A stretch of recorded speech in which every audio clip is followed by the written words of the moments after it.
រឿងអណ្ដើកឆ្លាត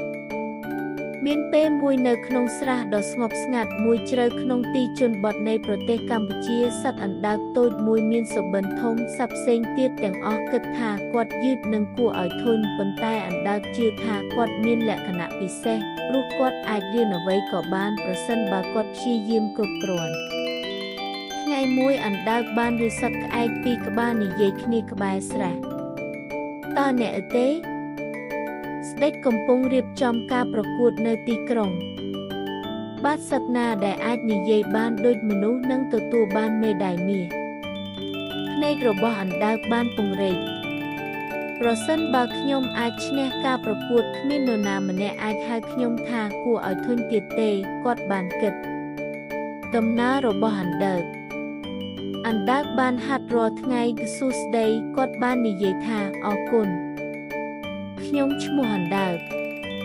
វាចំណាយពេលច្រើនសប្តាហ៍ប៉ុន្តែទីបំផុតគាត់បានរៀននិយាយពាក្យសាមញ្ញមួយចំនួនទ្រង់វេចគ្រាប់ឈូកសម្រាប់ធ្វើផ្លូវហើយចាប់ផ្ដើមដំណើរទៅព្រះបរមរាជវាំងនៅតាមផ្លូវគាត់បានឮសំឡេងយំជួយខ្ញុំចប់ហើយសំឡេងមួយបានមកវាជាត្រីដែលជាប់ក្នុងភក់ស្ងួតអណ្ដើកបានរុញសម្បកដូងដែលនៅជិតនោះចូលទៅក្នុងទឹកហើយត្រីក៏ហែលចូលទៅខាងក្នុង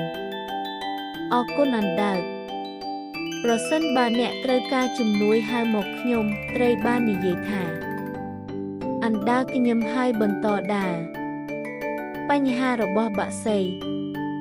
ប៉ុន្មានថ្ងៃក្រោយមកគាត់បានឮសំឡេងយំមួយទៀតជួយខ្ញុំស្រេកទឹកវាជាបក្សីតូចមួយដែលខ្សោយដោយសារកម្ដៅអណ្ដើកបានរកឃើញស្លឹកធំមួយយកទឹកពីអូរហើយឲ្យបក្សីផឹកអរគុណអណ្ដើកបានស្រែកច្រៀងបក្សីក៏ហៅមកខ្ញុំប្រសិនបើអ្នកមានបញ្ហាអណ្ដើកងក់ក្បាលហើយបន្តដំណើរទៅមុខទៀតព្រះបរមរាជវាំងទីបំផុតព្រះអង្គយាងមកដល់ព្រះបរមរាជវាំងដែលមានសត្វជាច្រើនមកជុំគ្នាសត្វស្វានិយាយឥតសំចៃមាត់សេចព្យាយាមចាប់ចិត្តហើយកង្កែបក៏ស្រែកខ្លាំងស្ដេចសើចចំអកឲ្យខ្លះហើយគ្រវីអ្នកផ្សេងពេលអណ្ដើកដើរទៅមុខអ្នកយាមក៏សើចអណ្ដើកតើអ្នកអាចធ្វើអ្វីបានប៉ុន្តែអណ្ដើកបានអញ្ចោះហើយនិយាយយឺតថាជំរាបសួរស្ដេចដ៏អស្ចារ្យខ្ញុំនៅទីនេះដើម្បីនិយាយហ្វូងមនុស្សបានដកដង្ហើមធំស្ដេចទះដៃដោយរីករាយ